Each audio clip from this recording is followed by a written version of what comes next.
మళ్ళీ చేయి చెగుద్ది నా మాటిని లాగెత్తరహోయ్.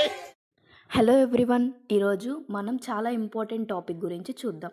ఆ టాపిక్ ఏంటి అంటే ఐడెంటిఫైయర్స్ ఇన్ జావా. ఇది జావాలో బేసిక్ టాపిక్, కానీ ఇంటర్వ్యూలో కంపల్సరీ అడిగే టాపిక్.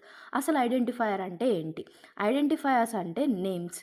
ఫర్ ఎగ్జాంపుల్, స్కూల్లో స్టూడెంట్స్ ఉంటారు, ప్రతి ఒక్కరికి ఒక నేమ్ ఉంటుంది. అలాగే జావా కాంపోనెంట్స్కి మనం పెట్టే నేమే ఐడెంటిఫైయర్ అంటారు. ఈ నేమ్స్ని జావా డెవలపర్స్ ప్రొవైడ్ చేస్తారు. జావా డెవలపర్స్ అంటే ఎవరు అంటే, జావా కోడ్ ఎవరైతే రాస్తారో వాళ్ళే ఈ నేమ్స్ని ప్రొవైడ్ చేస్తారు. జావా కాంపోనెంట్స్ అంటే class, interface, variable, method, package. ఈ కాంపోనెంట్స్కి పెట్టే నేమ్స్ని ఐడెంటిఫైయర్స్ అంటాం.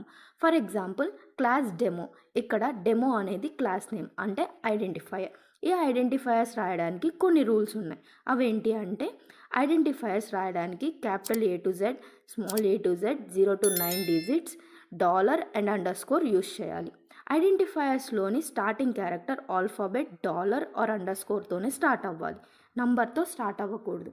ఐడెంటిఫైయర్స్ ఎలా రాయాలో ఎలా రాయకూడదో కొన్ని ఎగ్జాంపుల్స్ చూద్దాం. First name. ఈ ఐడెంటిఫైయర్ తీసుకుంటే ఇందులో అన్ని ఆల్ఫాబెట్సే ఉంది, ఫస్ట్ లెటర్ కూడా ఆల్ఫాబెట్టే ఉంది. సో దీన్ని ఐడెంటిఫైయర్ అంటాం. ఫస్ట్ నేమ్ ఉంది, మనకి ఐడెంటిఫైయర్ నంబర్తో స్టార్ట్ అవ్వకూడదు, సో ఇవి ఐడెంటిఫైయర్ కాదు. క్లాస్ అనేది జావాలో ఒక కీవర్డ్. జావాలో ఆల్రెడీ ఉన్న కీవర్డ్స్ని ఐడెంటిఫైయర్గా యూస్ చేయకూడదు. అలాగే ఫర్ అనేది కూడా ఒక కీవర్డ్, సో ఫర్ని కూడా యూస్ చేయకూడదు. యూజర్ నేమ్, ఇక్కడ మధ్యలో స్పేస్ ఉంది, స్పేసెస్ రాకూడదు. సో మీకు ఈ కంటెంట్ నచ్చితే please like, share and subscribe our channel.